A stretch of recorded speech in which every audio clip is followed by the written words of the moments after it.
When you look at art, do you hear music? Composers do. Welcome to the sound of art. Original music inspired by works of art. My name is Michael Strasbaugh. The name of the piece that I wrote is called Crass Menagerie. It was just a play on words after the Tennessee Williams play Glass Menagerie. With the ability that we have now, with so many multimedias that are so accessible to each other, I think it's a fantastic idea. And it's a really good way to not just get the artwork out, but what you're doing visually, and obviously my music as well. I think more people need to do it. I think it's a fantastic idea. I saw the artwork from Cameron Fuller, and first of all, the first thing that I noticed was lots of color, which appealed to me. I know everybody's got their own thing, but to me, very vibrant colors was. It was neat. Was it important? No, but it was definitely nice to work with. I just sat and I looked at it and I listened. I thought, okay, what kind of music am I hearing right now? And eventually, what I heard was almost like a march, where I saw these animals kind of moving very herky-jerky, because of course they're not really alive. They're stuffed and they're animated.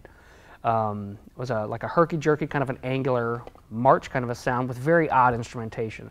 And that actually played out into the instrumentation that I used. Instead of a normal guitar, I used what is called a prepared guitar, where I affix things to the strings and the body of the guitar to create a very percussive sound. In fact, it didn't even sound like a guitar. There were very few actual discernible notes. It was very percussive, and that sort of effect on there. Clarinet, I utilized a technique called slap tonguing, which created a very percussive effect as well, a very shrill effect, almost sounded out of tune. In fact, a lot of the piece did. It worked because that's what I was intending. And then for percussion, there are crotales, which are antique cymbals, and just general percussion on top of that. I think it was vibraphones. I don't think it was marimbas. But the vibraphones added a very cool sound to it, too.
The middle part of the piece in particular, where I've got the prepared guitar and I've got an alligator clip affixed to the strings, and I use it mobily, which actually I've never seen done before. I gotta patent that. It's very, the melody itself it's difficult to play, but actually in effect it works out really well because I'm kind of going for that. It's not a very smooth sounding piece because I'm jumping all over the place. On the cello, Matt the cellist is doing a particular kind of technique, colloquially known as a Bartok pitch, where he's really snapping the strings hard against the bass, or his cello rather.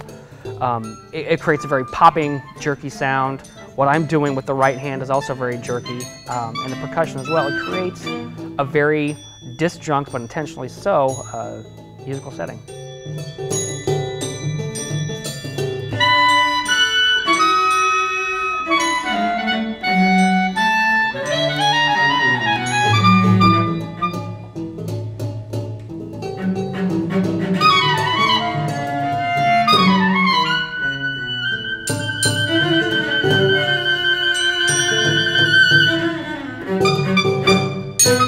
And when I saw the artwork, I saw the everyday use of, or the use of everyday items in a not so everyday way, and that I instantly thought of, again, how can I use these everyday instruments in different ways, and I think I achieved that.